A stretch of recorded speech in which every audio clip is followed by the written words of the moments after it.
All right. Our YouTube stream has just started. And our first slide tonight is an announcement that Jay is going to share with us about the Coney Island 3D photo contest. Jay, why don't you take it away? Yeah. So this was kind of a last minute thing. We were hoping to do a live stream, but figured a contest would be a great way to leverage the publicity and get more people involved in 3D. Uh, Still trying to recruit prizes, etc. But basically, it's for pictures taken at the parade in Coney Island. And we're not officially connected because we don't have $3,000. But the idea is we'll pass out these postcards to people taking pictures, and then usually that night and next couple of days, people are posting their pictures. So we'll just hop on social media and say, hey, enter the contest. You can even do conversions. And I think this could be a great way to really get people more aware of what could be done in 3D. And will there be I've got a some. show? We'll we'll narrow it down to like 20 Mm-hmm. finalists, and then the opening show of the New York group will present them, give people a week to view them, and then the following show will have the audience vote. So this way also try to get people to attend the meeting. Yeah, okay. And also so they can't just flood votes over the week. I've got some nice photos of the parade, but it's not this year, of course. It's Yeah, a couple we'll years ago. we'll probably in the future do something like more open. But I think the idea was that as people post, we can hit their social media and have them, do a conversion or, learn more about 3D.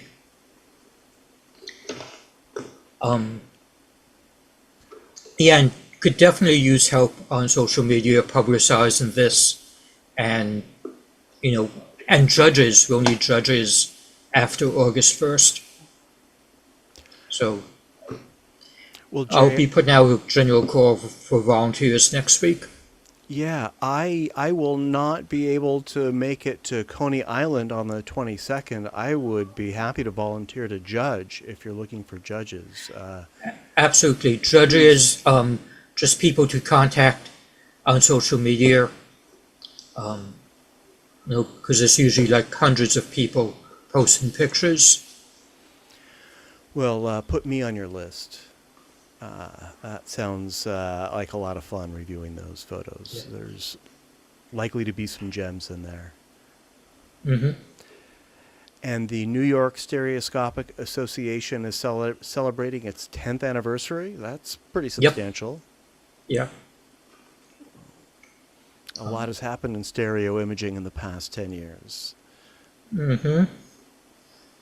Oh, and this week, a few new cameras were announced. We spent a few moments looking at that Acer camera. Do you know anything about it? No, not. I mean, Hugh Howe does reviews. Josh just reviewed the spatial and said it was kind of garbage. But then Canon would release its new lens for 180. Well, actually, it's 140, but it uses a Type C camera, so it's only $1,000.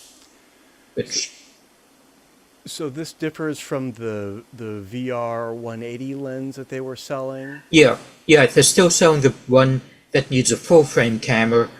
This one works with a Type C Oh, I camera, see. So basically a less expensive Canon much less expensive. camera. Not as wide a field of view, but it's still compatible. And how's the spacing on this? Have you I'm sure you haven't had a chance to I don't evaluate know it. Have you anything. heard Yeah, anything? Well, these all just came out this week. yeah. This is, another exciting time for stereo. We've got some new cameras. We've got these auto stereo displays. We've got these great conversion tools. I'm not holding my breath about these cameras, but it's good to know that manufacturers are still trying.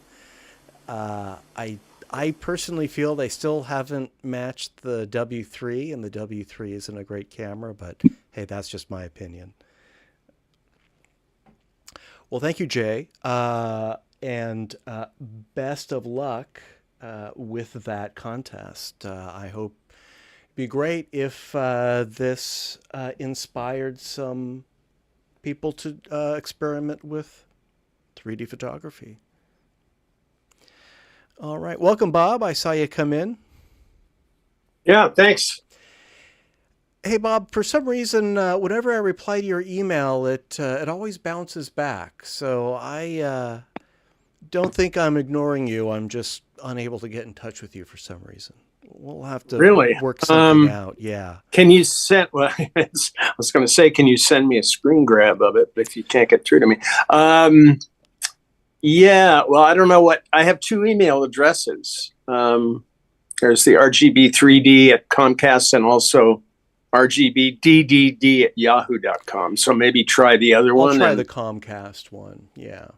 Long story Yeah, no, short, I rely glad on you your made it. poking, emails saying there's a meeting coming up so I can be reminded of it. Yeah. I know I should look at my calendar. Well, thanks for making it. I'm very glad to have you. Sure.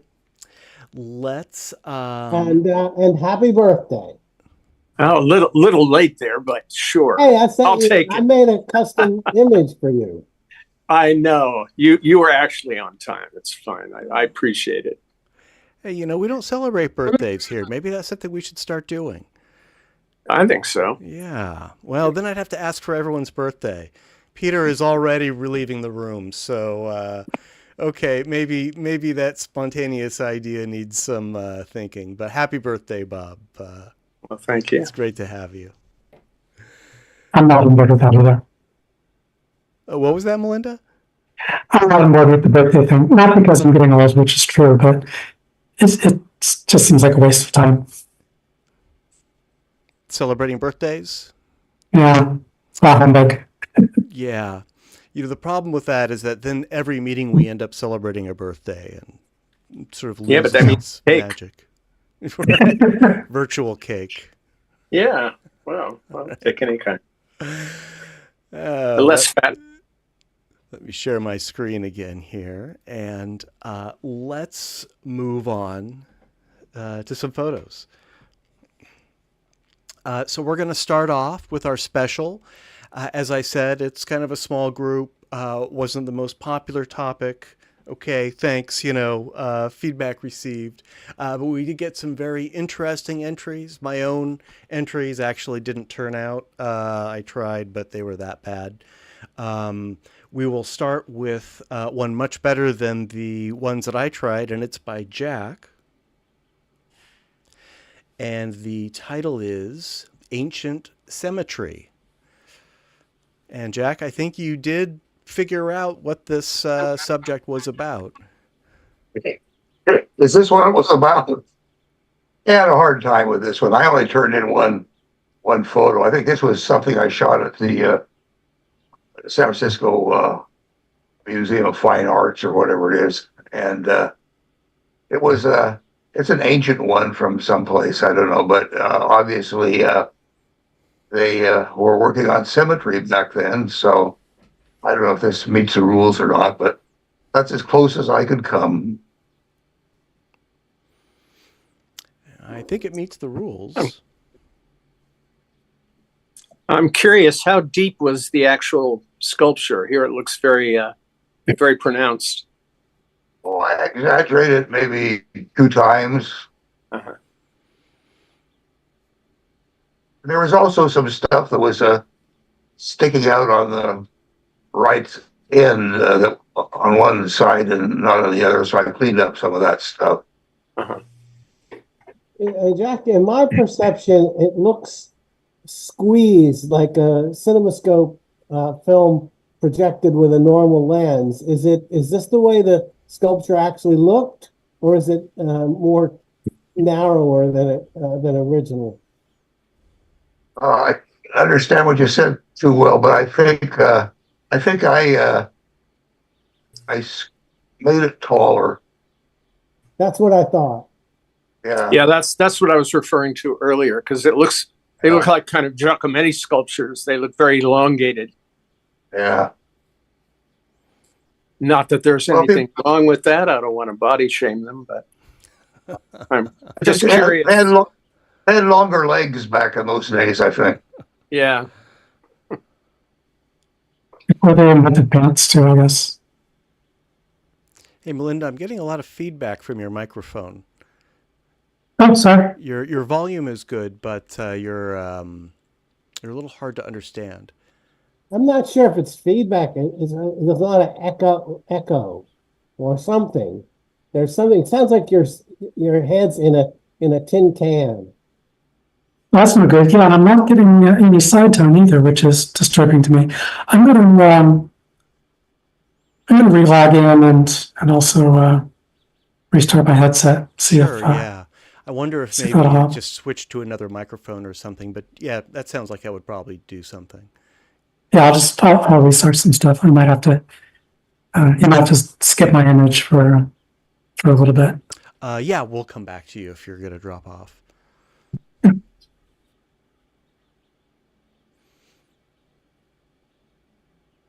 And speaking of which, Melinda's photo is actually the next one.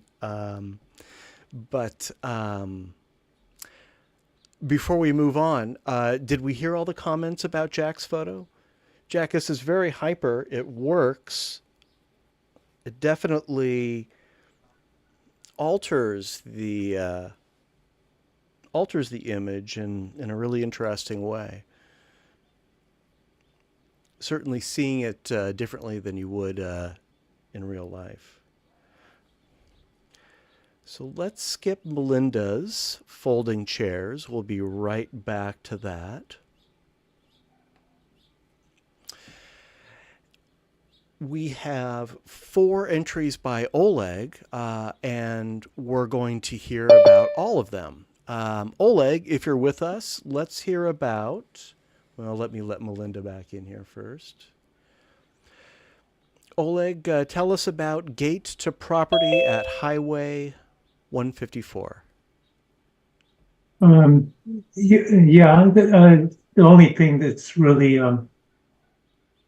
meets the but anyway, it's just the fence that is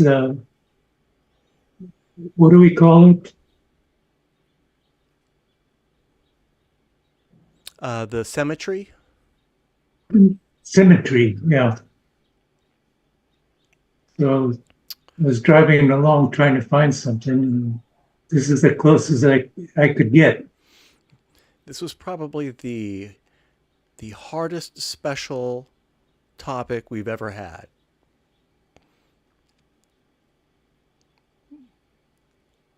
I'm logged back in now. Does it sound any better? You sound much better. Oh, good. I think I had to choose a different microphone. Yeah, now you sound crystal clear. Great, thanks. And you haven't missed anything, and we will look at your photo after we go through Oleg's. Okay, on this one, there is kind of a symmetry on the left end versus the right end, except it's kind of a diagonal symmetry. On the left, the trees are in front of the gate, and on the right, they're behind the gate.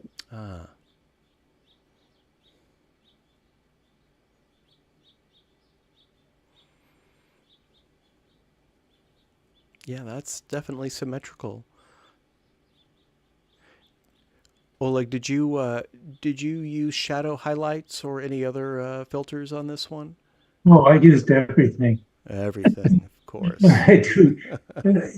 I changed all the colors a bit, Uh, it, each one takes about 4 hours. Well, I was going to say the exposure is really nice. I like being able to, see in those shadows and no burning The highlights. shadows, I like using uh,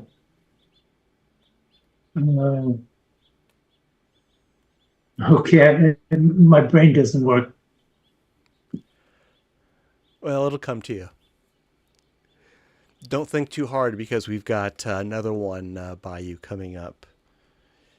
Actually, let's look at that right now. The title of our next entry by Oleg in our symmetry topic is Entrance to Women's Lingerie Store.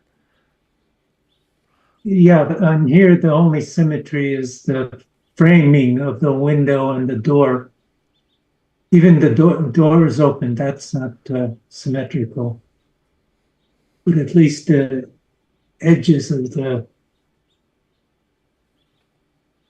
thing are symmetrical. The lights in the ceiling are symmetrical. The what? The lights in the ceiling. The lights in the ceiling. Oh yeah. Originally, Did you change the color in this much? no, I just made sure all the colors came out. Yeah, I kind of like it. It's all sort of pastel. Washed out on the high end though. It looks good. What I do is I preview it on my TV, and other people who are using different device will not get the same effect. Oh, Why didn't you do a close up on the braziers? I mean, that would be a natural symmetry, I would think. Yeah, no, I'm kind of old fashioned. I like to have everything behind the window. Well, this one looks really good on my loom pad. I love compositions where you're actually looking through a window as well. I didn't like the way the loom pad treated me. I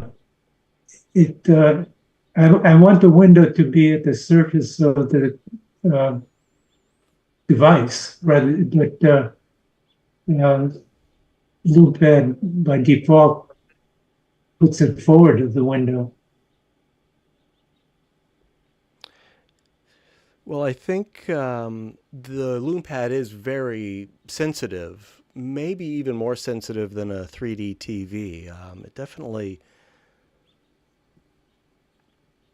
definitely emphasizes those kinds of airs. And of course, it really wants to put things in front of the window, too. This one works well on the loom pad because because it's such a low contrast photo. For me, the loom pad really kind of fails when there are dark shadows or high contrast subjects. But enough about the loom pad. I think the photo stands on its own.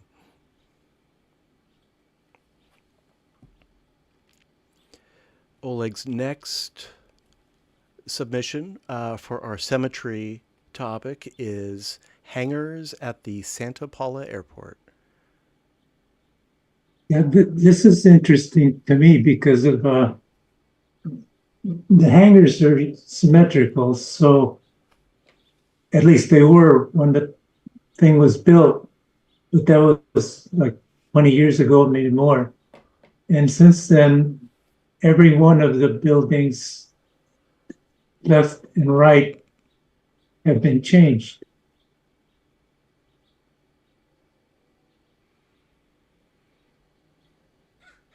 And you've got that dividing down right down the middle, that dividing line.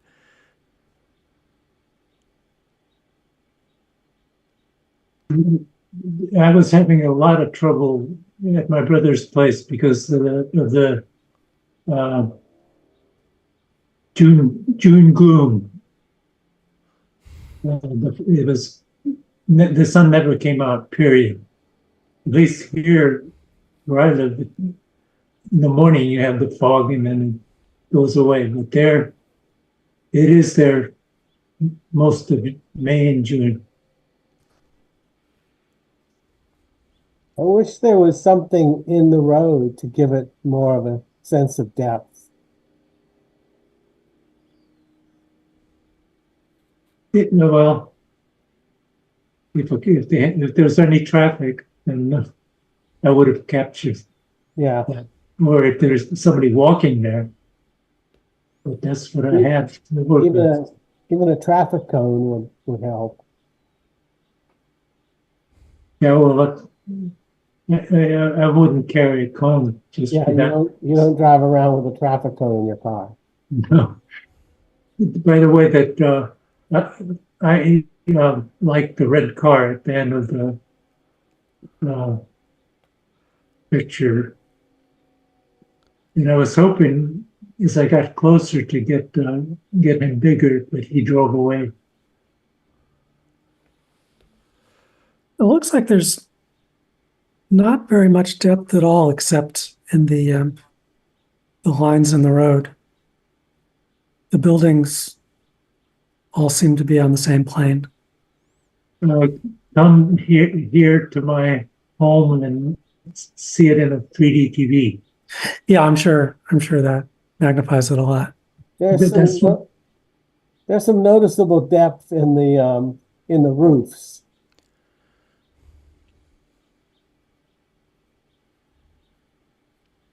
Yeah, I don't know. When I use the easy adjustment window, I can align all the roofs so there's no red or blue lines sticking out. So it's pretty flat. But the foreground lines definitely give it a 3D effect. It's just on the whole, it's not a lot. This is about the 1/30th is the for when you're looking in the old days, more than 1/30th was too much depth. And this is about 1/30th. 1/30th of the background. Is that true?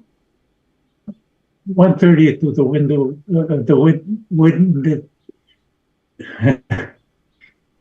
Let's see. Yeah, that might almost be true of the background, but if you put the stereo window all the way back, and there's sort of no separation. I think this one would definitely have more perceived depth if there was some sort of a middle ground subject, somebody walking or a car or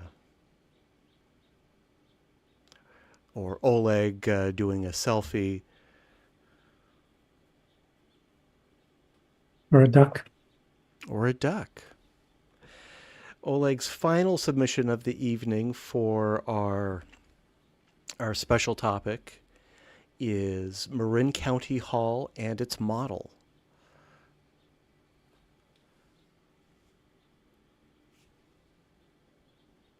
Yeah, unfortunately, the model they offset, they didn't put it in the center. So that's not, it's symmetrical on its own, separate from the symmetry of the hallway.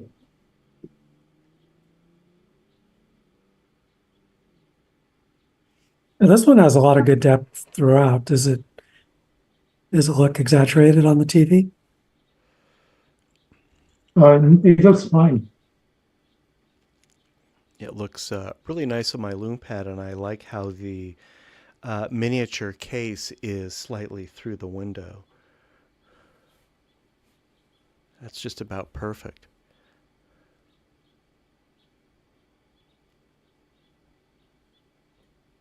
Of course, Yeah, you've those got, reflections are really trippy too. yeah, this could I also turn- work in like a reflection special.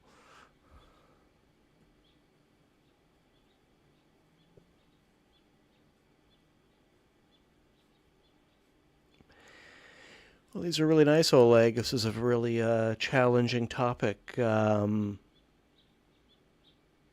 were one of the few who were able to come up with 4 compositions. Very well done. Thank I, you. I'm going to go back. Oleg, we're not done with you yet. Don't go anywhere. I'm going to go back because we're going to hear from Melinda.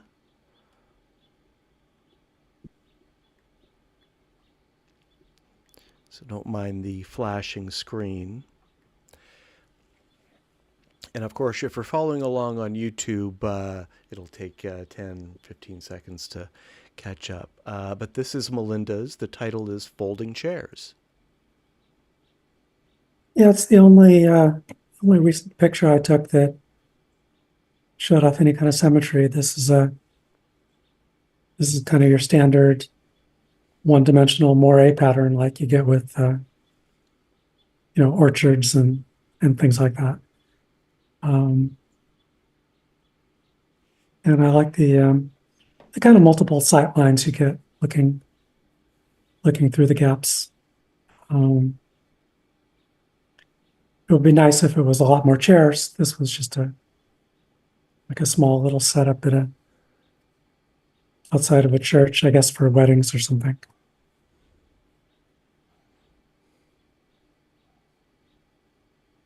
But a good subject for the hydrogen one. Yeah, it's got plenty of depth.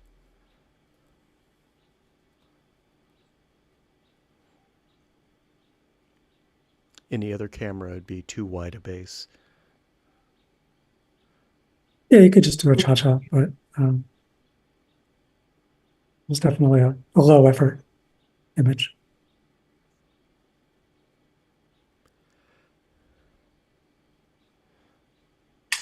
Yeah, I bet this one would work well in black and white too. It's fairly monochromatic as it is. Let's see how do we do that.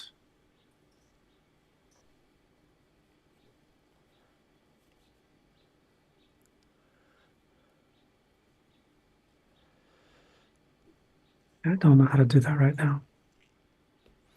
Stereo photo maker, unless somebody knows. I don't know off the top of my head. I need to memorize these keyboard shortcuts, and I still haven't updated mine since last week, so that's how far behind I am. You know what's nice? I think this one really works. Thanks. All right, thanks, Melinda. We're going to jump ahead now. Past Oleg's 4, we're going to go to photo number 7 in our slideshow, and this is by Steve. And the title of Steve's first entry is Colorful Book. Okay, yeah, I think this is in a glass case in the LA County Museum. It might be MoMA. I can't remember if I didn't write it down in the title, but I think it's the LA County Museum. I kind of like the colors of it, but other than painting out some of the more glaring reflections, I didn't do a lot with this.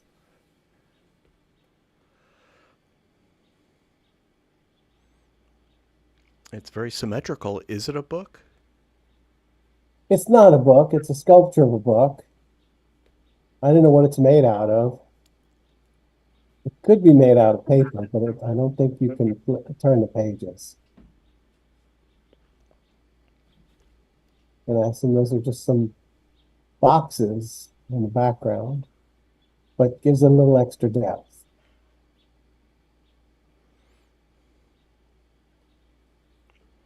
This is with the W3. Okay, yeah, I was gonna say This kind of subject could easily be done over as a cha-cha. it's got good depth. One thing I kind of like about it is that you could slightly see the reflection of the photographer in the photo on the glass case. Yeah, I believe that's true.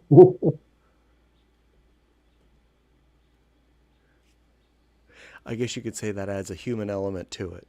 And that human element is pretty symmetrical too. You are standing right in front of it. This worked out that way. I guess that's a bonus symmetry, reflective symmetry. Steve's next symmetry photo is titled Egyptian Columns. Self-explanatory. Looking through one of the temples and had some columns which were taller at one time, but they've kind of broken off in a kind of a symmetrical way.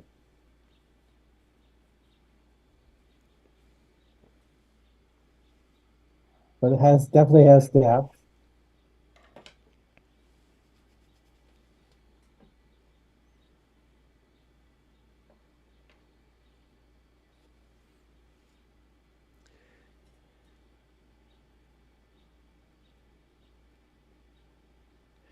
Yeah, it's got some depth.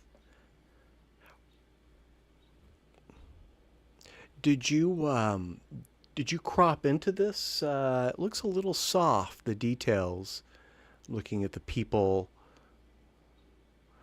by those columns. Don't recall what I did, although if I cropped it, it probably wasn't much.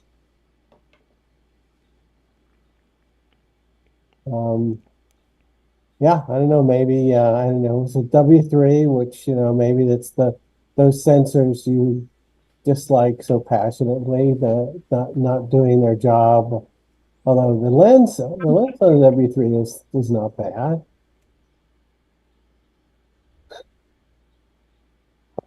I don't know. If I looked at it on the TV, it's just a lot more effort for me to get these on a TV. So I end up just using, these things on my computer. It's a different experience on the TV. Yeah, maybe I should bite the bullet and figure out how to get these images onto my TV. Yeah, the word that I use, that I have already used tonight, is unforgiving. Any flaw in your stereo base, in your editing, in your cloning, in your alignment, it's just very evident.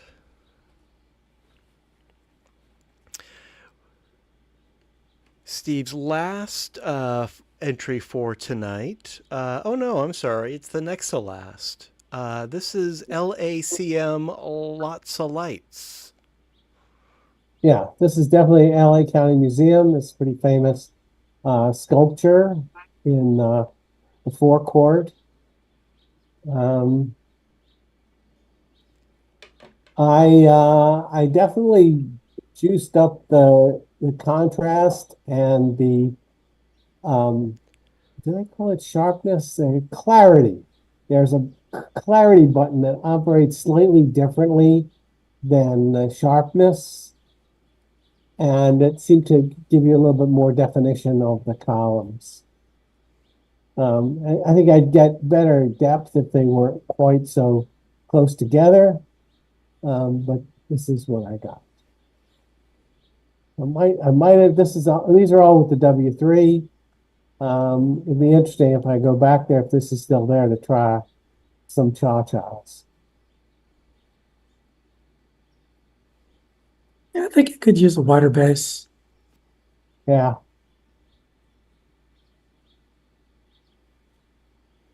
I would try this one in black and white too. This one is almost there. Yeah, I was gonna say, why even, it's may as well be black and white now. I would submit it, if you had a black and white contest, I would submit it as is. You Even the could, background, the yes. car doesn't even have any color in it.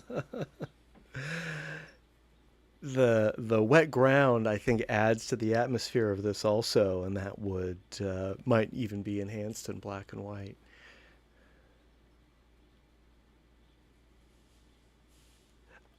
But yeah, other than those two tree trunks, this one is definitely symmetrical. Right. And there's two, so there's a certain kind of symmetry. Yeah, you could What I argue would that. usually do in a picture like this is use the horizontal uh, control uh, so the picture doesn't lean. Well, I thought I did.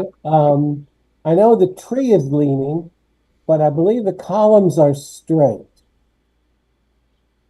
Well, they're leaning too on the right side. Are they leaning? Yeah. Well, that's a lens thing. What about the one in the middle? Is that leaning? No, no.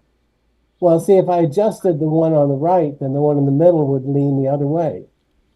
No, you can by coordinating with the um, uh, anyway, you can have both things working with two different. Oh, yeah, I see what you mean. Yeah, I could use some kind of a skew command, but since the middle one is straight up and down, I think it is, then the other one is at least natural. It's a naturally occurring kind of lens tilt. So I don't know if people are bothered by it.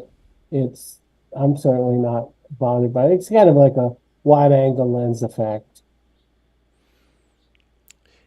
Yeah, you could use like a spherical correction or a pin. I think in Stereo Photomaker, it's called the pincushion tool or something like Oh, that. yeah, that's right. I forgot that Stereo Photomaker has those controls.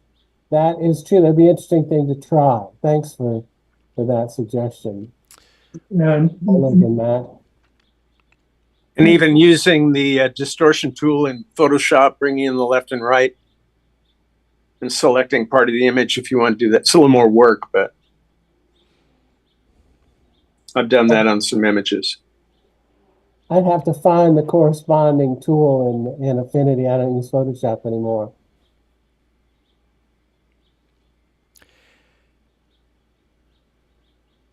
And of course, these aren't errors or flaws. This is how the camera captured it. This is the lens and your zoom settings on your W3. So I wouldn't say that these are Yep. errors that need to be fixed, but they might enhance the photo. Yeah, that's why I'm here. I'm really interested in that kind of thing. That may work. That may improve it. Love the texture on the palm tree there on the left. Yeah, it does help a little. I don't know if there's any detail that can be brought out on the one on the right to echo that. It's definitely a different trade, but yeah, if I highlighted that, I could probably lighten it so whatever's in there would show up. I could increase the contrast and increase the clarity, and that would be interesting. Yeah, I like the way it echoes the top of the lights there, all the detail there has a kind of similar geometry. Boosting the shadows might be enough. Might be. Yeah, just a little bit, just a touch to bring out some detail in that.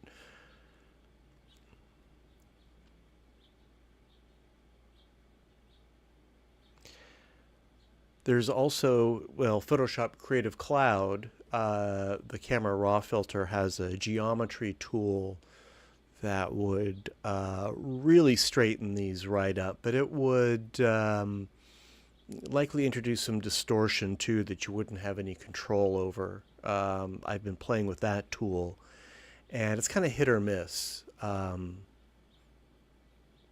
I would start with, those distortion tools that Bob was talking about, and whatever Affinity has. Were you to make any changes to this? But it's nice. Thanks. Thanks for all the suggestions. And Steve, we have one more from you for tonight. This is Paris, Vegas.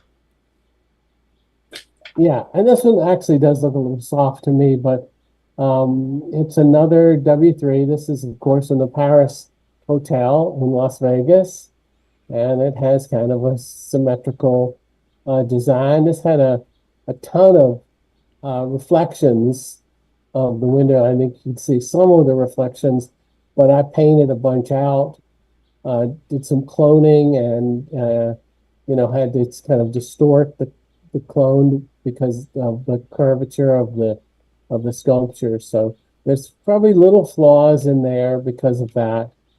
But I was pretty proud of it, that it wasn't too glaring.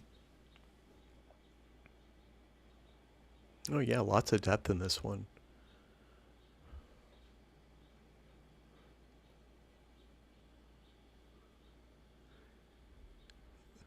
Like you said, it's a little soft, but I think that's more to do with just the low light. It's just sort of grainy, a bit more grain, but it's certainly not distracting for me, at least.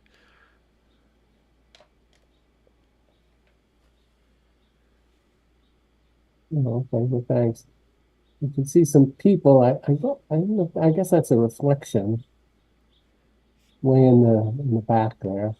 Yeah, there's definitely someone there.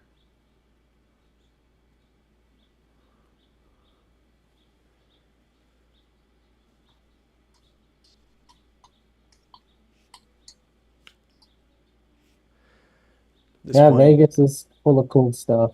yeah.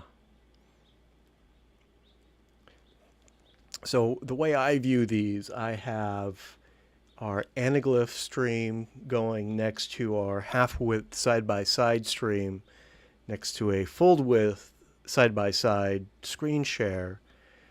And, sometimes the anaglyph is a little better. Sometimes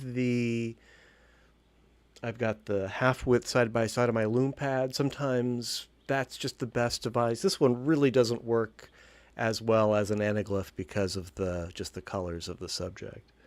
I mean, there's plenty of Yeah. depth, but it really loses something. Well, are you Got doing those a color colors. anaglyph? It's a red cyan half color anaglyph. Yeah, the half color. Yeah, if you have red in your image, if you turn this into a monochrome, I think the anaglyph would work.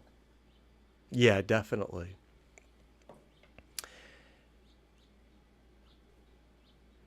I'm Yeah, letting- there was some movie. Maybe it was Gorilla at Large. Is that a color movie? Gorilla at Large is a color movie, yeah. They showed it on TV in a half anaglyph, half color, and it was painful to watch because Anne Bancroft, I think it was Anne Bancroft, was wearing a red dress through a large part of the movie, and it was like, oh no, this is not good.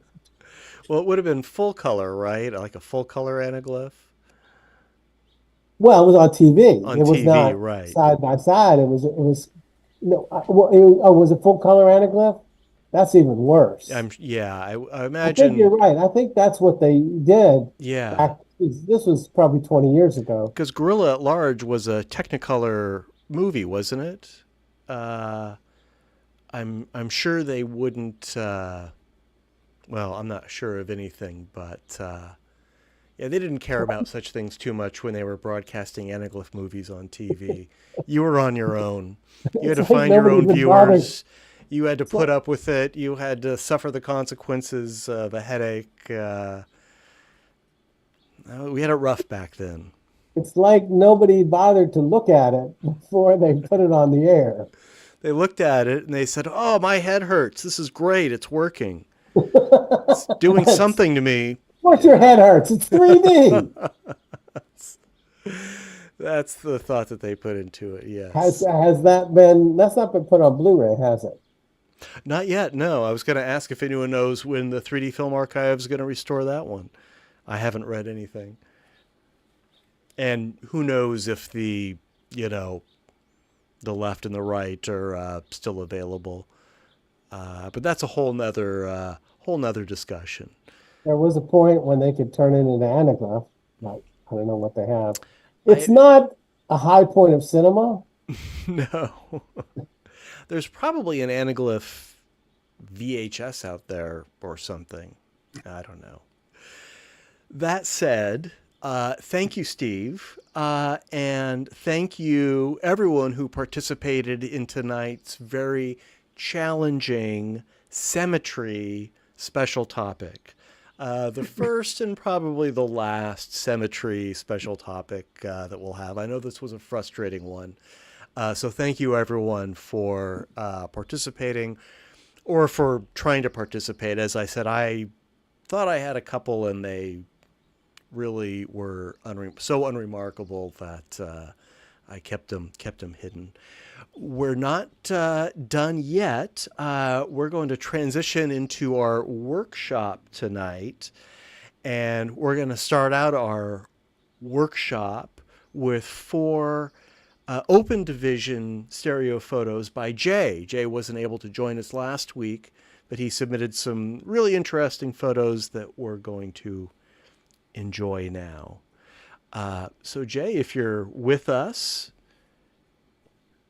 what's coming up now is called Cypress. Yeah, so a little day trip, visit this Cypress tree tunnel, pasted the Google Maps on there. At the very end is a historic radio station, and just took cha-chas with my cell phone. So it's a bit hyper. Did a series so I could choose the ones that worked right. And I was lucky that person was not moving.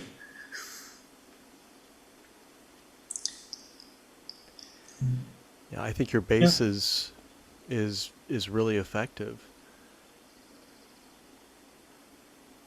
Oh, it's spectacular. Yeah. Thank you. Yeah, it's really cool location. Looks like some people in the far distance moved, but they're pretty small. It also meets today's special. Oh, Kind of. There's a stump on the left that's not reflected on the right. That tree didn't make it. I think this is still qualifies as symmetrical. It's pretty symmetrical.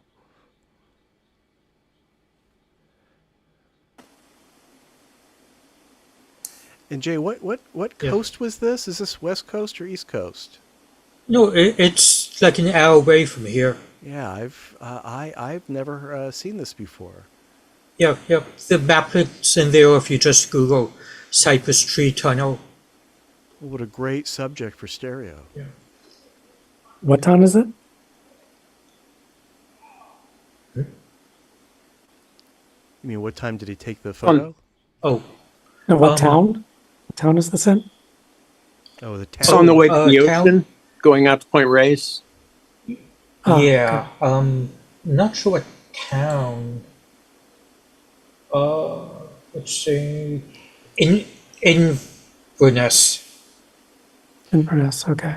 Jay, Yeah. is this the link, the map link that you just put in the chat? Cypress Tree Tunnel, there it is. Yeah. It's the site of a very famous Coast Guard rescue station. and there's some wonderful stories connected to it. About a guy who was working there, and a ship crashed on the rocks outside, and he swam out and saved some sailors, and that guy was Clint Eastwood. Wow. It's a great location. I'm looking at it on the map, and for those who are following along on Zoom, Jay has put the Google Maps link to this location in there. Yeah, I see the Marine radio station. And there's a great cemetery nearby as well. It's very picturesque. You have to hike up to it. You know, we were on our way back from one of the beaches, which you'll probably see in a future, next month maybe. I've taken some great photos at Drake's Beach in this general area. Can't wait to see them.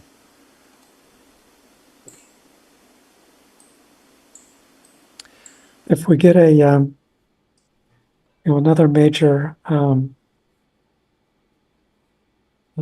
solar storm and auroras, I'm going to try to get some pictures up around there. Oh yeah. I've kind of scouted out a spot in Google Earth that I think will be pretty dark and north facing. It's right near an elk preserve, so if you're into kind of stalking the elks, we saw a bunch on the way back. I didn't have a long enough lens to really capture them. And I didn't even know we had elks on the West Coast.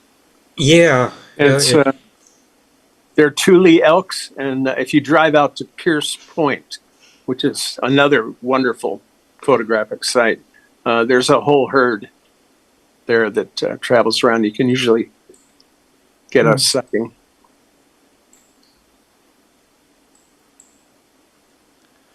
All right. Well, thank you, Jay. Yeah. This has been very inspiring, and this is just your first photo. Your next title.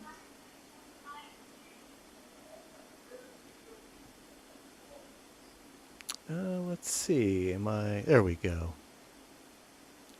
The next title that will be popping up by Jay is Tibetan Dancers. Yeah. And Catherine told me she thinks they're Indian, not Tibetan. This was the Tibetan fair I had told you guys about. Right. So yeah, I had a great spot and took a lot of pictures with a loom pad. So pretty much straight out of the loom pad, bit of cropping. So other than cha-chas, is the loom pad, are you using it as your primary stereo camera now? Yeah. I mean, I haven't really been going out shooting much. And Mermaid Parade, I'm going back to the W3 with an external flash. I might even skip the Camera Pro this year. Oh, really? Just because I'm going to be handing out postcards and Sure. sort of want to concentrate on using the flash. And I won't have an assistant, so it's too much to handle. Well, you've submitted some really nice photos taken with that loom pad. You know, I just never think to use my loom pad camera. Yeah, But it's nice. And- It's good. yeah. And Nemo said that he fought for on the next version to have the flash aside from the lens, not between them. Oh, that's great. So it took him like 4 meetings to do that. Well, that's something Fuji couldn't figure out. So kudos. Oh, to them. and the spatial camera has right between the lenses. It just that really says something. It really shows how little how little the concept of stereo photography is actually understood by these camera manufacturers. Yeah. They're just making the same mistakes.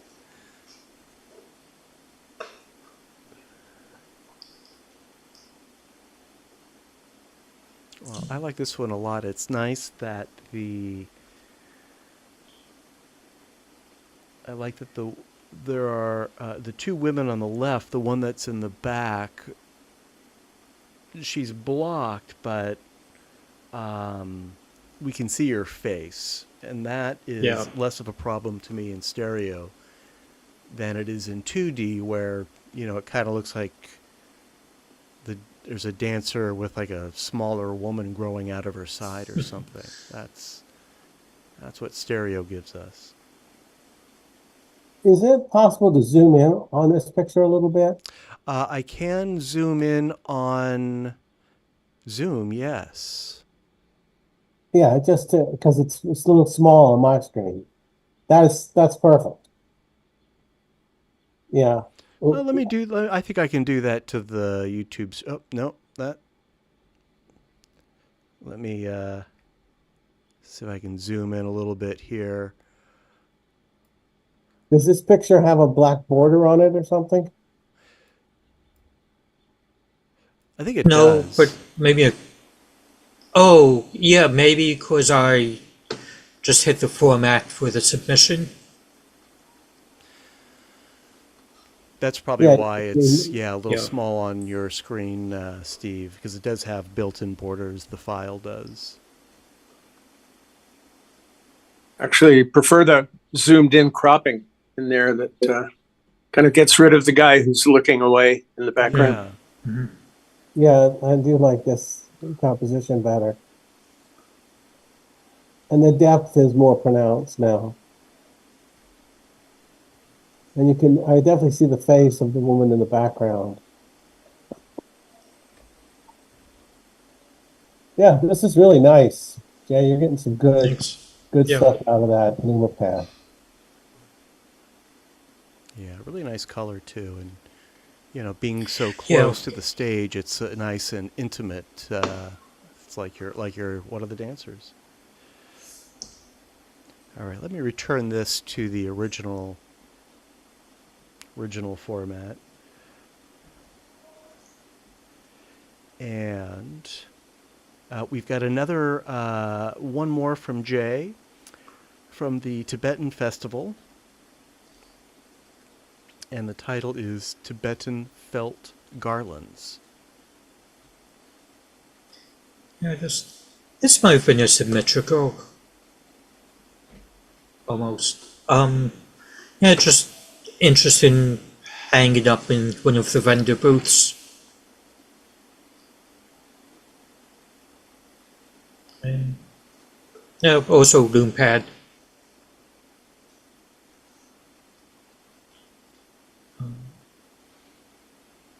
Yeah, I think that's the right distance from the subject for the loom pad.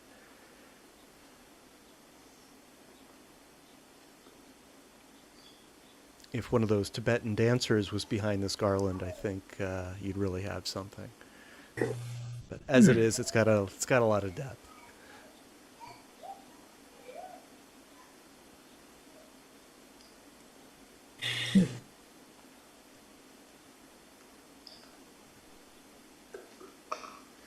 All right, thank you, Jay. Yes, I am more and more inspired to actually take my loom pad out of the house and take pictures with it. It's more than just a fancy 3D screen, I know. So up next, thank you, Jay. And it's so great to see you again. Sorry we missed you last week. These were great photos. I'm going to put Oleg up on the stage now. Oleg submitted 4 photos in our open session last week, and he got a lot of feedback about them, and he has made adjustments, fixes he calls them, to all of them. So I've got the before and afters that we can look at, and I can toggle back and forth if we want. And we will start with Welcome to Spring at Hillview Estates. I'm sure a lot of us will recognize this from last week. This is the original. Oleg, do you want to describe what we're seeing before I move on to the fixed version? This was what happened was I took placed the window behind. I placed everything behind the window, and this one didn't look too much better when I placed the poster on the bottom left forward of the window. The picture was stronger on my TV set when I brought it forward. Well, let's take a look at that one. Yeah, I think I like the original better. Grace. Yeah, here it's a flip of a coin for me. The other three were much more, much stronger with the forward placement. Let me go back and forward a couple times so that we can see it and get some context for this adjustment.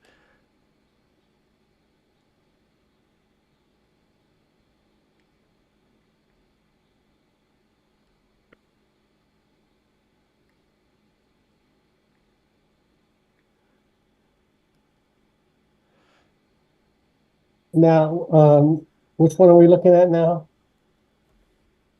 Is this the original? Right now on the YouTube stream, we're looking at the original, and the fixed version will pop up with the that poster in the lower right-hand corner a bit more forward. Is it through the window, Oleg? Yeah, it is through the window in the fix. So on the Zoom, we're looking right now at the fixed version. Correct. Yes. Yes, that was some of the fixed one. Yeah, I think I like that the fixed one better. It's a little more. Yeah, I like it better fixed, but it's a minor change.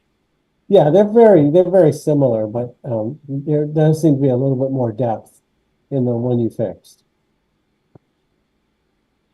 Apparent depth, because all I did was bring it forward. Didn't do any manipulation. Well, the verb I used was seem, so I guess that means apparent. Yeah, I think it's effective. It's slightly in front of the window, but it's not causing any violations. It's not intersecting any borders or anything like that. It's not like you had to put in a false frame or anything to make that work.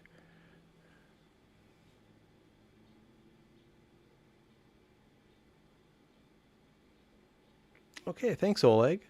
Let's look at the original of your next example. We will recall this title being Desert View on Pacific Coast Highway.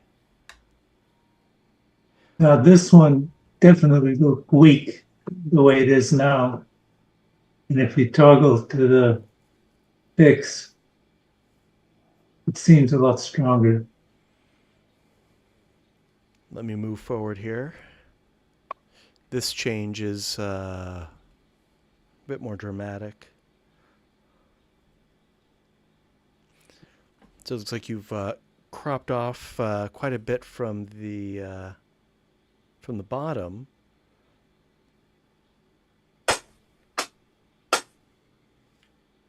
Well, I didn't crop off anything. I just brought it forward, and when you bring it forward, some of the picture disappears. Oh, I see. Sure.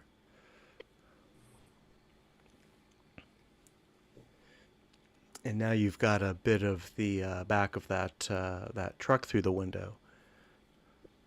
No, the truck is not through the window. Not He's at all? way back. He's way back. It just the mural there is forward. The mural is through the window.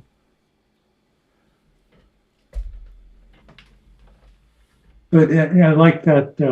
Like on my TV set, it's sort of two different worlds. One is forward with the window, and the other one is behind the window.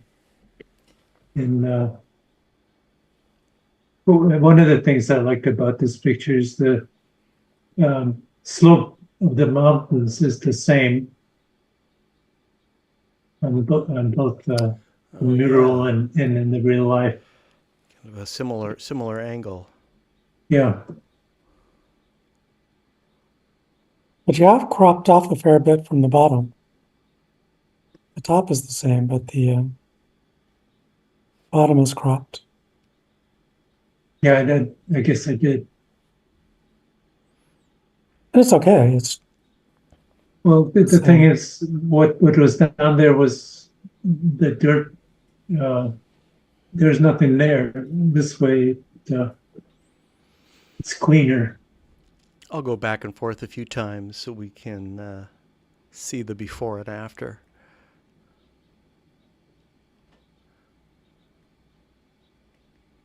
I think maybe just a tad more showing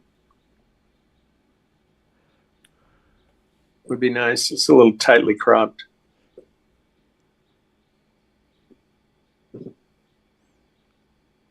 A bit more road you're suggesting, Bob?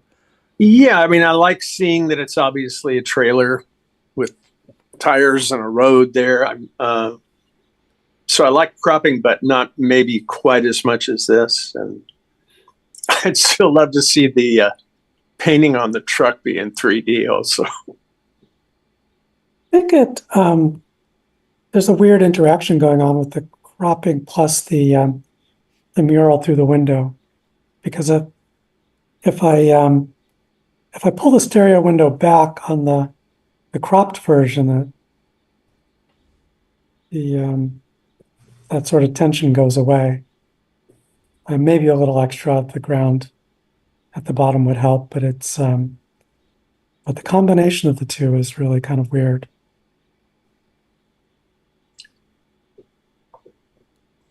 And on the loom, yeah, the loom pad has that ground totally in shadow for me.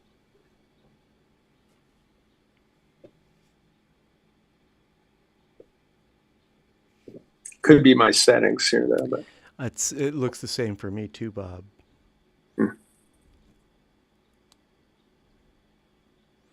Yeah, and I love the concept. Love the composition. Really nice.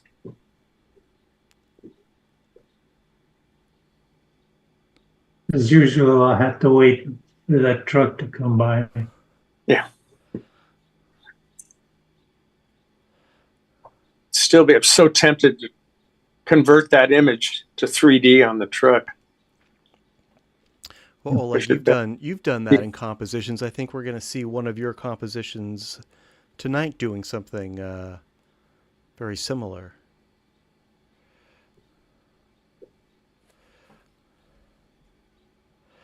Okay, thanks, Oleg. Our next Fix-It is entrance to Pacific Park, Santa Monica. And this is the original that we saw last week. Give it a few moments to come up on everyone's screens.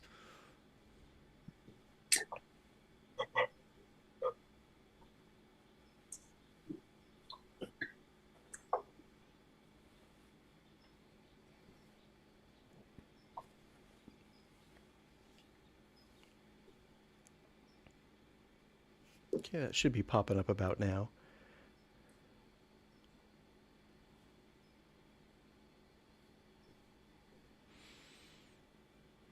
Oleg, do you want me to jump to the fixed version of Pacific Park, Santa Monica? Yeah, on my TV, this is just a so-so picture. But when I brought it forward, then it seemed to be more interesting. And that version will be popping right up here.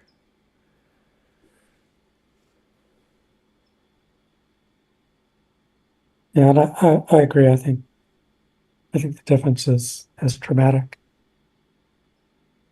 One of the things in the composition that I liked was the blue hole and the blue strip on the floor.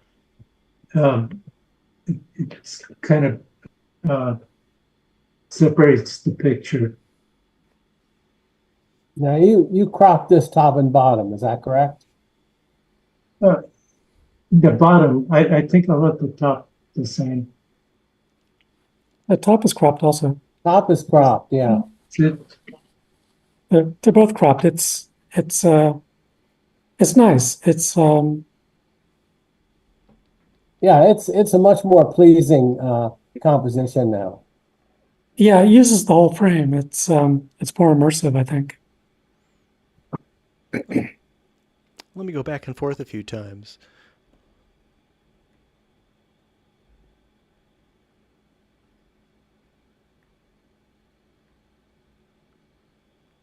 There's no reason for all that stuff at the bottom.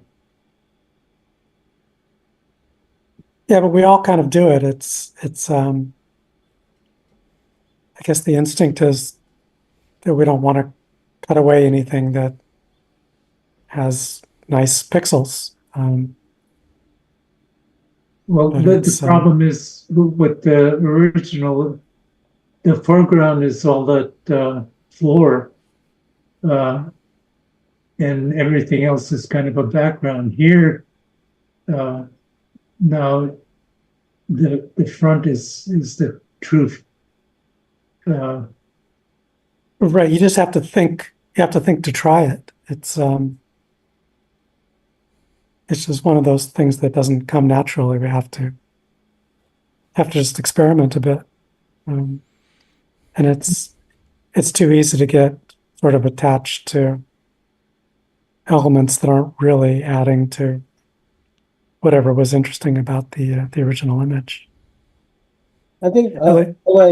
Oleg's photography in general is usually so expert and beautifully composed and beautiful colors that there's a natural instinct to just keep whatever you have. Although this one for me was a no-brainer because there was nothing going on at the bottom and nothing going on at the top. It was, to me, it was just shouting out, get rid of the boring parts. I mean, if that's your instinct, that's great. It isn't for me. Usually with Oleg, I always go like, oh my God, I wish I had his eye, but this one was different. I mean, I think it's a great photo. It's one of my favorites from last week, but I did say like, maybe you don't need that. I may even suggest it. I can't remember. It was a good suggestion. It's surprising what a difference it makes for me. For me, it kind of changes the whole tone of the photo. The original one, I felt more like a spectator. In the tighter version, this feels more like an entrance, like I'm going to be passing through this portal instead of just observing it, which is the sense I got with the original version. And Yeah, that's why I called it immersive. It's yeah, that's the best. rather word than for being it. like a witness or something. It's Yeah. or a record. It's not a record. It's a scene. It's a place. It's a happening. Yeah, I think you articulated it better than I did. That's exactly how I feel about this this change, this fix. The way I thought about it was in the original, the people up front were the middle ground, and that Pacific Park entrance was started the background. In the new version, the Pacific Park thing is a middle ground instead of being a background. And that's part of the reason why it's stronger. Yeah, very interesting. I'm just going to switch back and forth one more time to see that change.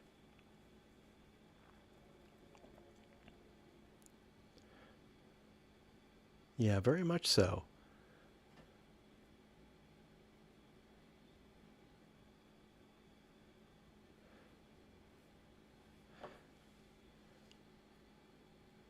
Yeah.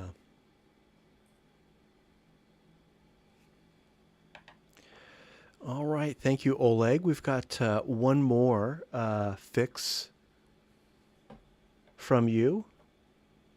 This is a fix from last week again. The title is Freeway Cutting Through College Campus. And Bob, I think with this one you're going to get your 2D to 3D effect from the desert view on Pacific Coast Highway. Oleg has made a little conversion in here. Yeah, I couldn't get. I would have taken a picture of that freeway mural, but there was not enough. It was too close, so I had to get that. I don't know what you call that building there. That had to be in the picture, and that means it sort of made that mural in the background weak. Well, let's take a look at the fixed version.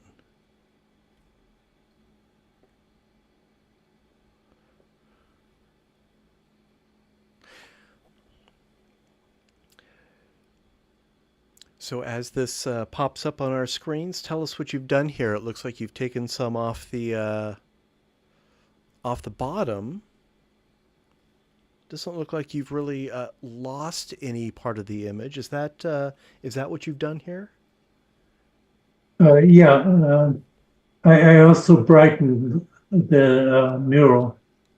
And What that kiosk is now right at the window too, I see. More or less. The thing that struck me about this particular vantage point is that the pavement in the foreground has a almost identical vanishing point as the mural. Even on the very right-hand side, that is vanishing also in the same way as the mural. Yeah, I see that. Yeah, you said you brightened the mural. Yeah, I wanted the mural to stand out. Maybe I overdid that. Yeah, I think it looked better in the original. Yeah, that's another fix it. Let me go back and forth here. Yeah, the overall composition may be better in. Yeah, this looks. Actually, the whole thing looks better. Did you brighten all of it? Because No, I didn't. I don't think I did. maybe it's. But I need more contrast. See, you're right. In the mural, there should be more contrast. Yeah, I think the whole thing is. I think the whole original is darker. I'm looking at like the trees and the sky.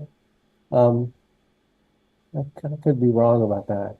Also, the red roof in the foreground. I think they all seemed a little bit less overexposed, or more, more properly exposed. Yeah, This I seems see a the little same bit thing. washed out. I think that if the goal was to really draw the eye into the mural, that there's a competing force with the with how open the image is on the right-hand side, which sort of makes the kiosk like the center of interest. But I think if you if you crop the left edge into the kiosk itself, then it draws the eye from right to left. You're cropping from the right or from the left? If you crop so that the left edge goes through the kiosk, so the right hand edge of the kiosk, you can see the sky behind it, right? Sky and a bench and tree and stuff to the right of the kiosk. So if you just cut all that away, then the kiosk becomes the left edge of the image, and the eye naturally is then free to go into the left You hand. mean the right edge of the image, right? Oh, what did I say? Sorry. Left. Yeah, if the right edge of the image cuts into the kiosk, then the whole space of the image is on the left. Yeah. And the eye doesn't keep coming back to the kiosk. Yeah, I think I'll make that change. But then you lose that bit of the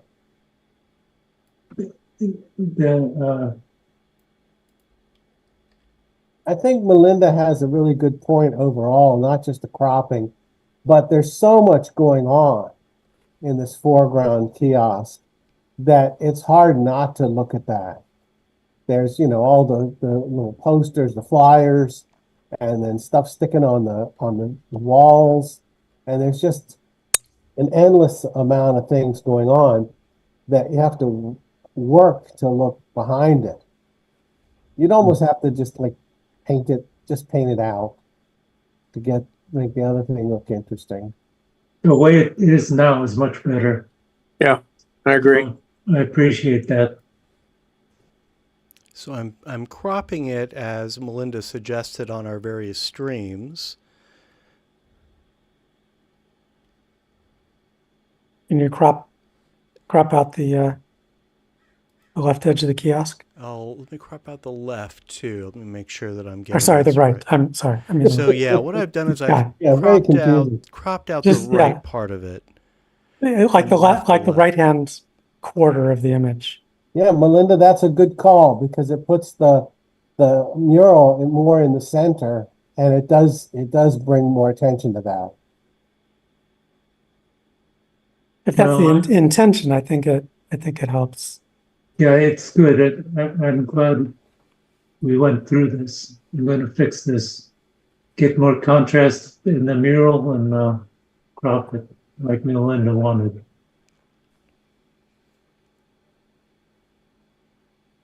Thank you. All right. Yeah, that was great. Thanks, Melinda. That was a great suggestion. Sure. Let me know when you're in the valley. All right. So we're fixed and we're fixed. Well, thank you, Oleg, for putting in all that effort and showing us the work that you did. A stereo photo is worth 2,000 words. And this was the best way to do it. I'm going to stop my share right now. As I said, we don't have a poll tonight because we had kind of a small group. And we've actually seen all of our stereo photos. So we are, we're coming out a little bit early tonight. I would like to open up the floor for discussion. Lee, I know that you had some questions about my cameras. I'd be happy to talk about those now or later.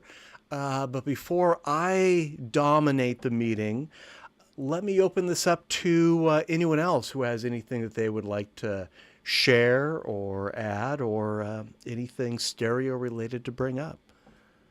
Matt, could you say a few words about the special next month?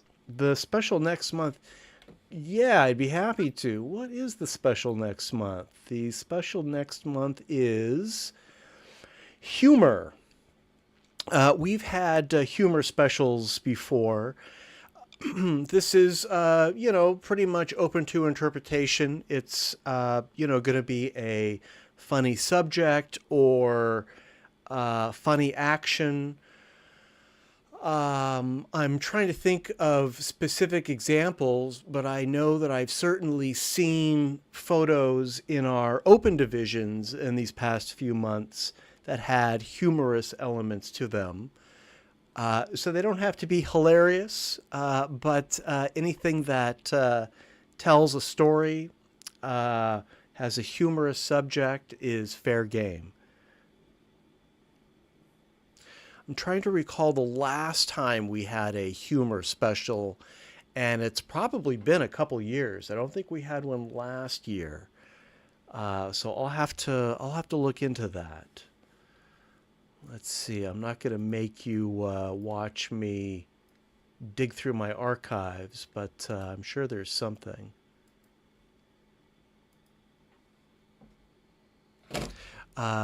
Once I track it down, probably not during this meeting, but Jack, maybe I can send you some galleries of some examples of some Okay, that's great. Yes. humor subjects.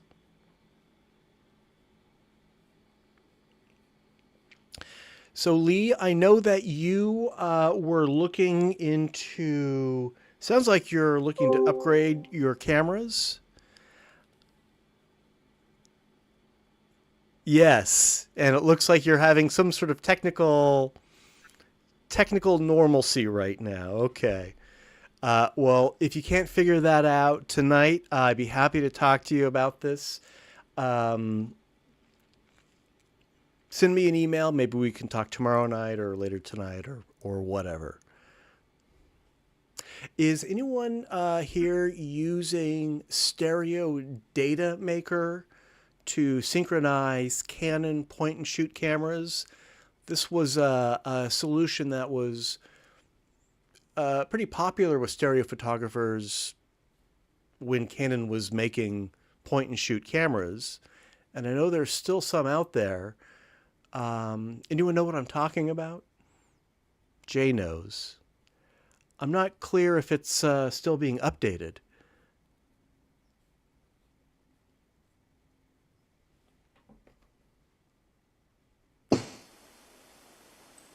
Yeah, I don't think so.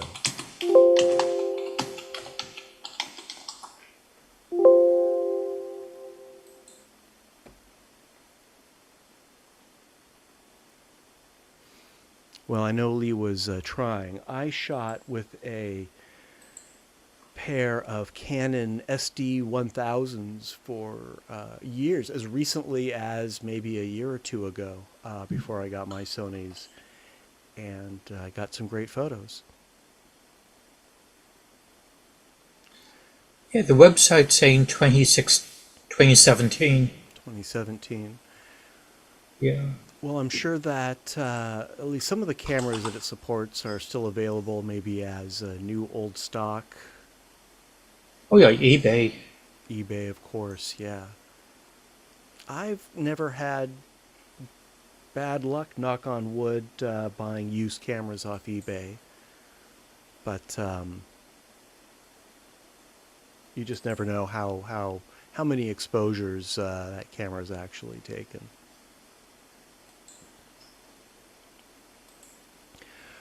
Well, one thing I'm trying to put together is another in-person event here somewhere in the East Bay. Having trouble finding venues. Venues, as I've said before, affordable places where we can set up our 3D TV and meet for a few hours are kind of rare now, post-pandemic. I've been looking at some community spaces and some libraries, and I'm not completely satisfied with the spaces. If anyone has an idea of somewhere, preferably somewhere inexpensive, that would allow us to set up our 3D TV, let me know, because I'm really anxious to put together another live in-person event, and I just need a place to set up. Well, I'm not at your house. We could do it at my house.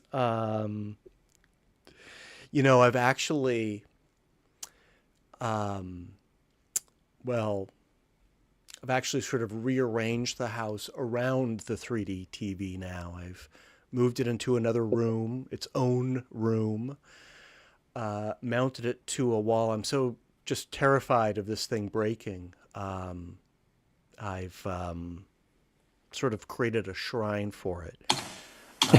So, yeah, might be able to do that. What I would really like is a venue where we can invite just anybody, members of the public can drift in. Matt, there's a film co-op, sort of studio space in Richmond. I'm gonna have to look in my calendar and see. I've been to a couple of meetings of filmmakers in this space. It's really like a place to shoot, like a small stage. But I remember talking to the people running it, and it's a really shoestring operation. Yeah. So they may, if they're not being occupied, they may be open to it. Yeah. It's also a place. It's got a big green screen there. So Are they at the Bridge art space? Does that sound familiar? um it's Probably not. I think it's just off of Cutting. Okay. Well, I'll poke around, and if if you remember the name, just email it to me or something. I'd love to talk to Yeah, them. I'll look. I might be able to just go on the map because I kind of remember how I got there. There can't be a whole lot around Cutting. I mean, in terms of like art spaces or Yeah, creative spaces. it's a little out of the way place, but there's a whole arts community there. It's pretty interesting. Yeah, I'll check that out. The one big challenge in finding a space is the cost of insurance, which is something no one ever charged us before. And now that just adds hundreds of dollars to the rental of the space. So if this is an arts group operating on a shoestring budget, that might be right up our alley. We might need something a little off the grid to suit our needs. So, okay, I'll check that out. Thank you. I'll see what I can find out Yeah. and be in touch with you. Lee, don't stress about your microphone. Maybe we can talk tomorrow or Thursday night. Be happy to talk your ear off about them. So as many of you know, I shoot with these little cameras.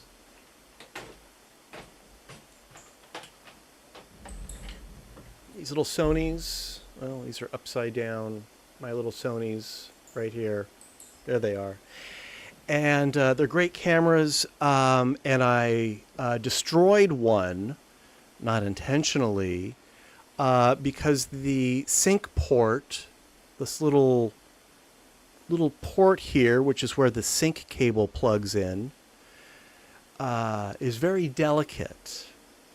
The camera itself is rugged. You could drive over it with your car. You can drop it off a building. But that one little design flaw means you have to be very gentle with your sync cables. And after having that experience, I updated my review of these cameras, which is on the Golden Gate Stereoscopic Society's website. So if you're interested in that tale of woe, check out the website. This is a review that I wrote, I think last year, and revisited it actually just today. I've been meaning to update it for a while. And long story short, I still like these cameras. I still recommend them with a few caveats. So read the review, and Lee will talk later. Yeah, I originally posted that. Oh, it wasn't that long ago. It was October 2023.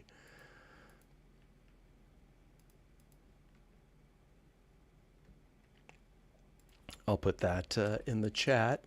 And I see that, Jay, thanks for putting that Stereo Data Maker link in the chat too. Well,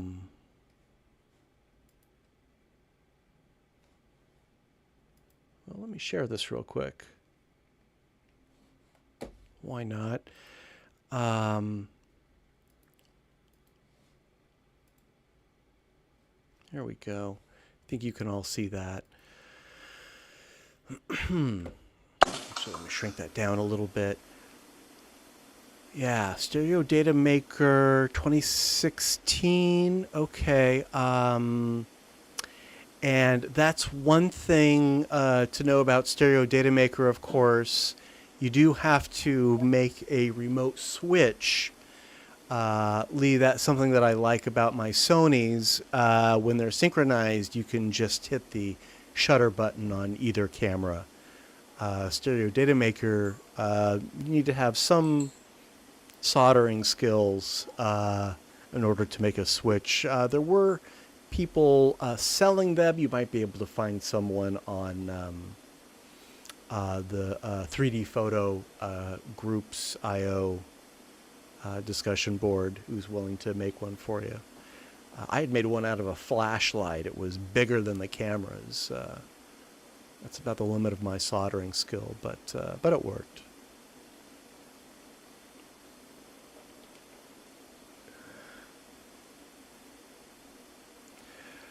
All right. Well, if no one has anything else they'd like to add, I'd like to thank everyone again for making it to our second meeting in June. I'll continue looking for live space venues for something this summer. And our next meeting, make sure I've got that information here.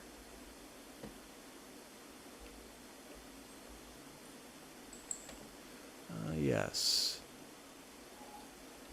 So our next meeting will be in July. It's oh, I don't even have my calendar in front of me. So anyway, I'll see everyone on the first Tuesday of July. That's not the 4th, is it? No, that's the 2nd. So I'll see everyone on the 2nd of July. That'll be our open division slideshow. Our special division slideshow will be the following week, July 9th. And that topic is humor. Now, in years past, July and August have been kind of wild card months in terms of attendance. People who have good sense are usually out of town in July and August. So some months we have like just you and me, and some years we have just you and me in July and August. Some years we've got a full house in July and August. So it'll be interesting what happens next month. I can't predict it, but I'm looking forward to seeing everyone there. And I'll talk to you later this week, Lee. And if anyone has anything they'd like to share for next month, any workshops, any projects, just let me know, and I'll make time for them. Until then, yes, thumbs up, Steve. Wait, there's one thing I wanted to mention. Oh, yeah, take it away, Oleg.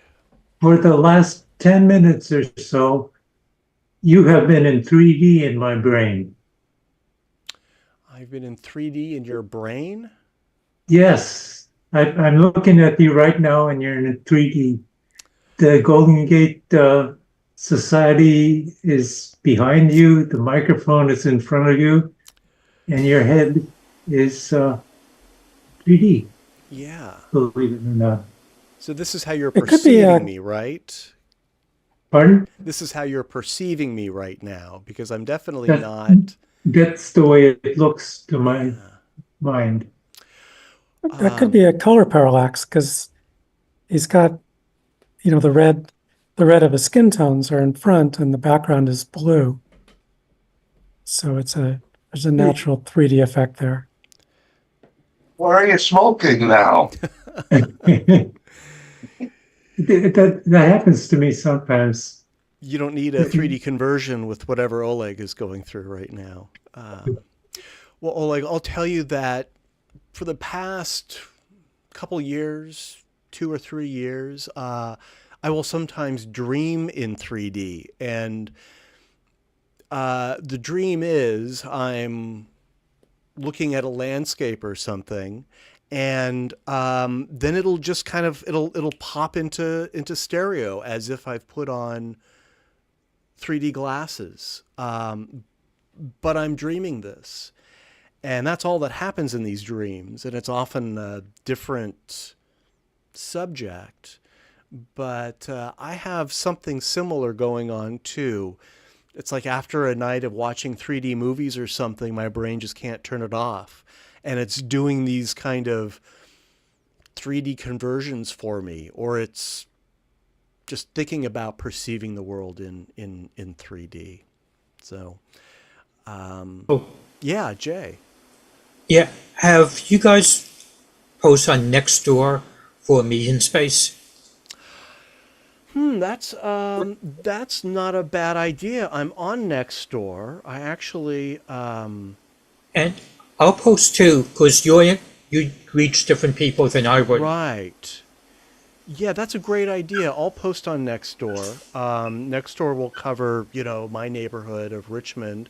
It'll also cover Point Richmond, which is a region where we've met before. Yeah, if you wouldn't mind doing that, I'll do the same. We'll see what comes up. We Matt. we got a great bar that opened up in my neighborhood, the Factory. If you're driving down San Pablo Avenue and come by it, I highly recommend it. They have a meeting space, but they want $1,000 for us to meet there. Okay, Matt, on that subject. Yes. I think it's called the Milk Bar. The Milk Bar. I found something in Milk Richmond. Bar. It looks like what I recall is, found it on Google Maps. So you can look that up. I can give you a little bit more information real quick here. It looks like it's at 241 South First Street in Richmond. It's at milkbar.org. Okay, let's see. Yeah. Filming and rehearsals. Hey, they've got a Yeah. donate link, so yeah, that's right up our alley. They're definitely operating on a shoestring. Okay, I've got this website up.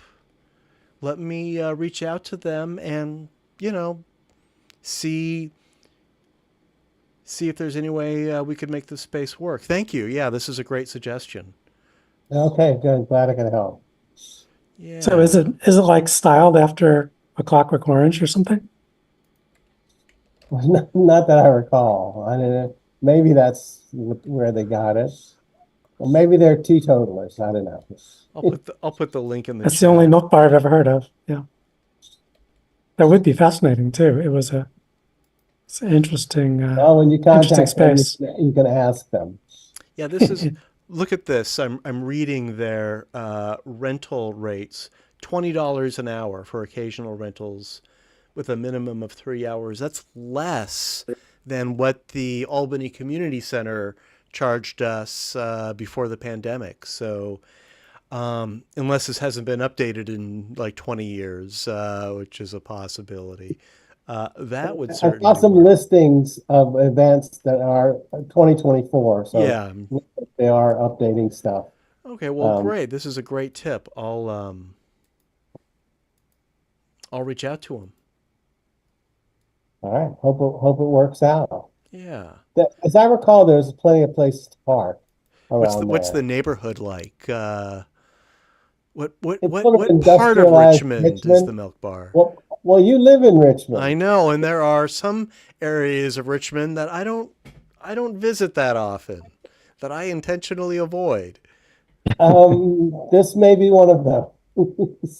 It's not terrible. I mean, I You've been parked there there. and survived. It's a lot of artists have workspaces there, have studios there. So it's a little bohemian, but not, it's not, it's not the Tenderloin or anything. Yeah, I'm sure that's fine. Since you survived, And I lived. and in defense of the city of Richmond, I love the city. I encourage people to move here, to visit here. And where else but Richmond are you going to get $20 an hour? That's right. Exactly. Exactly. Richmond remains kind of sort of affordable for the Bay Area. It's all relative, of course. All right. Well, this is great. These are some great tips. I'll follow up on these. It's just been too long since we've seen each other in person, and I'd love to get the 3D TV out. The last public event that we did was actually Maker Faire, and that's going to be like a year in October. And I don't know if I've got it in me to do Maker Faire again, but I definitely want to do something. So if anyone has any ideas, I'm happy to hear them. If not now, just email them to me, and we'll see what we can do. And yeah, Melinda, we could probably do something for this group at my house. And Peter, and Lee, you'd have to join us on Zoom, of course. Mike, Jay, hopefully you'll be on this coast, but that's always it's always an option. Also, we've done that before. I don't want to push you into it, of course, No, I just got a new driveway. I'd love to show it off. It's not a very good subject for stereo. It's just flat, but yeah, that's how exciting my life is. Well, and you have a whole 3D shrine now too. That's right. Yeah, that's true. We've got a whole 3D room now. Still watching those Hamilton books, cheap Blu-ray 3Ds in that room. All right. I'm just looking around. Let's see. We talked about Buona Devil. That'll be out at the end of the month. And let's see. Steve, you saw Garfield. I'm not aware of any other 3D titles playing right now. We need Tor Well, in for a few that. days, Inside Out 2, which Advance Word is good. And Inside Out 2 is released, I think, on the 14th. 14th, this Friday. I think that'll be one. That one will certainly have excellent 3D. Well, have you guys heard of the announcements from Apple about their headset? Did they make any announcements today? Yeah, well, yesterday. Yesterday. Excuse me. They're going to do stereo conversions of your whole picture raw. All right. Yeah. So they're going to have their own 2D to 3D conversion tool. Mm-hmm. I imagine it's probably going to be just integrated with the headset. Just integrated, just like the layer pad. Yeah. Yeah, that's the way to do it. Interesting. I totally overlooked that announcement because, of course, everything was about their Siri AI. That's what's getting a lot of the buzz. They made a lot of improvements to their OS. It's version 2 now. And I understand that they do have a 3D movie library for rental, I guess, for the headset. That to me seems like kind of a no-brainer. Like, why didn't Meta do that out of the box with their headset? But that's why they need stereo experts like us to tell them these obvious things, like don't put the flash between the lenses. Oh, they were ignoring stuff that John Carmack was trying to get them to do.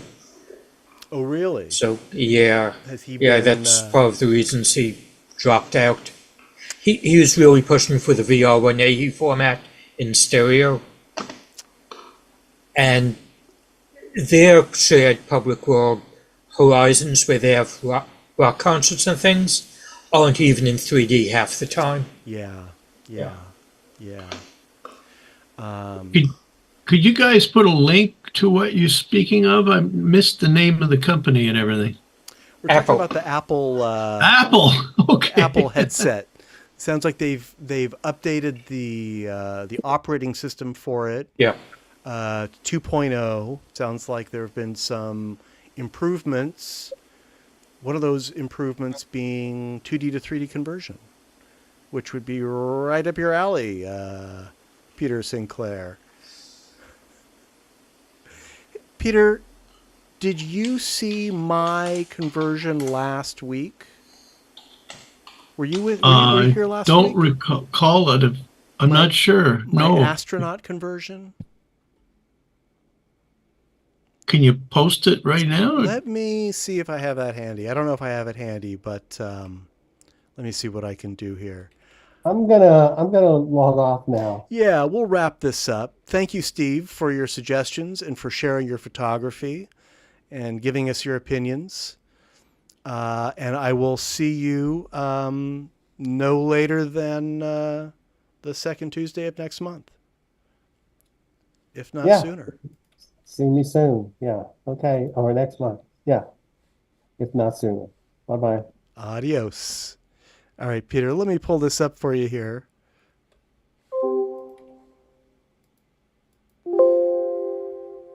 I was just very proud of it because I was inspired by your workshop, even though I ended up not making any corrections on it at all. There it That's is. the best if you can do it. Well, so as I was saying, let me share my screen here. I'm just going to show this as a side-by-side on Zoom.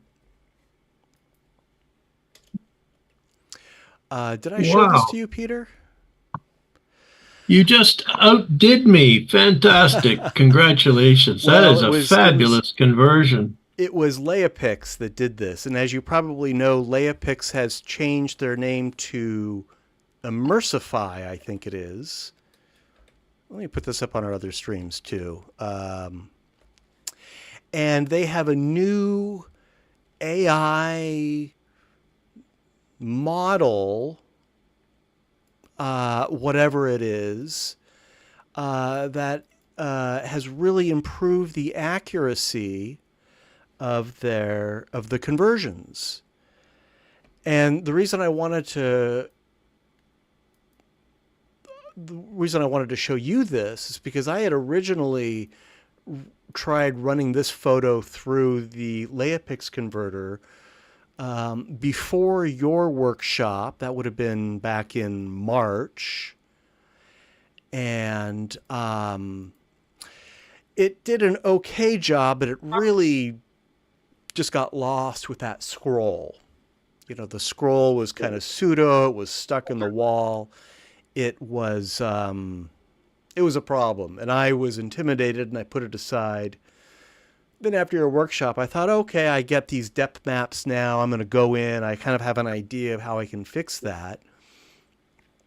And I ran it through Leapix again, which is now Immersify.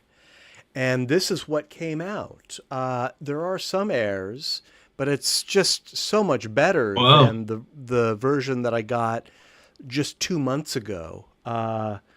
So my point with this is just that they've already greatly increased the capabilities of that conversion tool. And fixes are still necessary, but it looks like it's just getting better and better. If I say that's fantastic the way it is. Yeah, I didn't touch it. Don't think it needs a thing. And Leapix, it positioned the scroll at the window, that edge there. There's some distortion with the scroll. The real error that I can see is behind the astronaut. This is Richard Truly, I think his name was. I got this photo out of his obituary in the New York Times. This is on the Space Shuttle Columbia in 1981. Hence the paper. You can see behind them those kinds of, they're like microwave oven type, these sort of boxes or crates. And you can see that they kind of merge into that rear wall there when there really should be space behind them.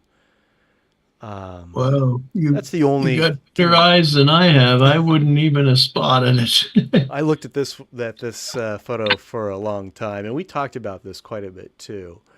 Well, But other than some that, of my I mean, old it's really work I nice. should throw into the new Leah pics right now, because I've had ones I had to work on for a long time. Maybe if I just re-engage them, they'd pop out like this thing that you've got. It would be A lot of interesting work. to kind of compare the before and the after, and see, you know, what they've fixed and what you still have to correct for. It'd be an interesting experiment. I'm just running my old family photos through this thing now and just kind of having fun Oh, with it. Oh, And I'm glad that you're into these. Correct. You're doing your family photos is everything you'd ever want to do yeah, on these things. and they're great on the loom pad. You know, they're good enough. So Well, anyway, you're being very modest. I can't see anything to improve on it. It's fabulous. well, if you can thank the AI for that.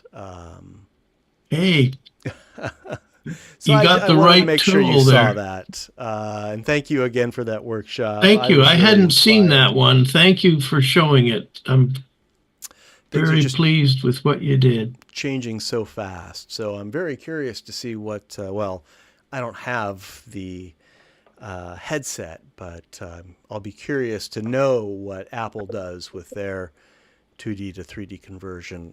I mean, that's a selling point right there in my mind. Did you put that through Stereo Photo Maker or anything, or just straight out of the Leah Straight out of side the by side Layapix. here? Yeah.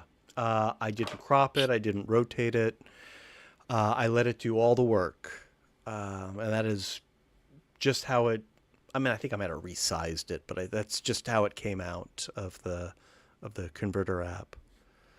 Because some of mine I want to make into lenticulars, and I've got to really make the disparity huge for a lenticular. So I have to enter anything from Leah into Stereo Photo Maker, crank the disparity up, and then suddenly all kinds of artifacts and smears come along. But that's not what a normal side-by-side person would want to do, so it's nothing you should worry about. I'm going to put the link, I mean, the old layapix.com link still works, but I'm going to put in the link with their new name in the chat, just so you know what I'm talking about. And Immersity.ai, yeah, that's who they are. Yeah. And yeah, I think that you know, another thing is that they've redesigned the website, the old Layapix, now Immersity. It's a little easier to use, and I think it's a little easier to find the adjustments. So you might be able to get your lenticular needs met right out of the conversion app. That I'm not sure, but I've noticed that there seem to be more options now. And it was more intuitive for me to get a regular side-by-side exported out of it than it had been in the past. There's just a big button for it now. So it seems to me like they're really listening and responding to our feedback.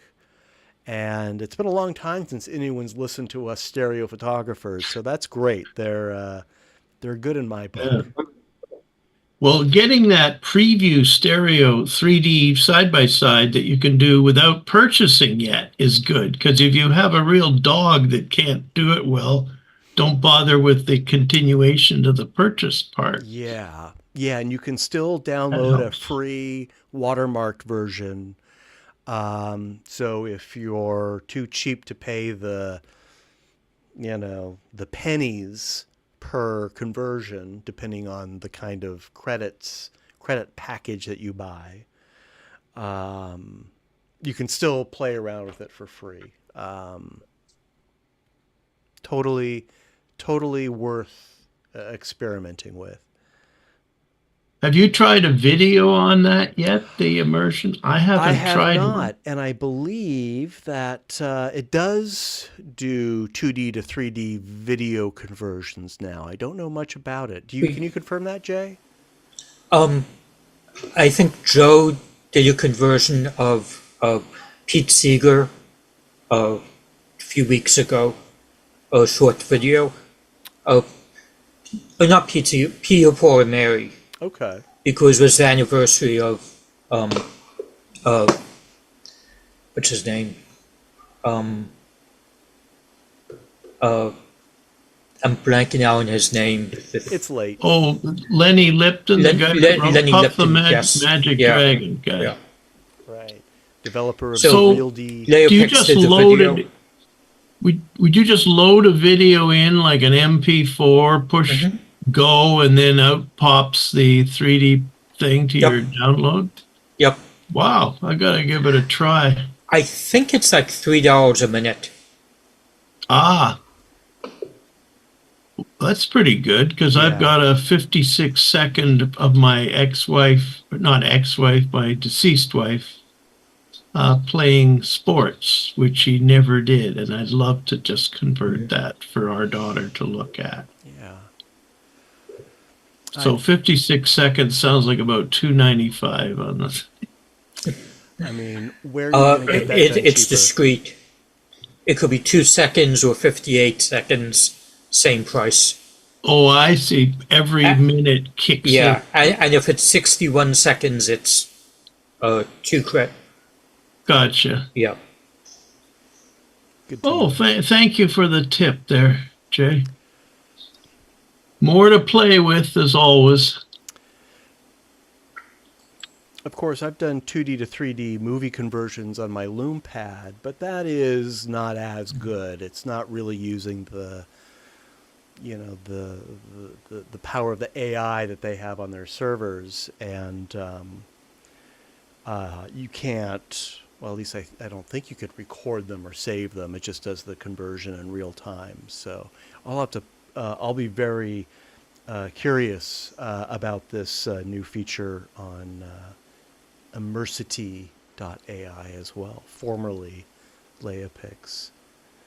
And Nima is our. Thank you, Jay, for putting that X link in the chat. Nima is our. He's our advocate. He's definitely listening to us, and he's got the tech knowledge to know where things are going.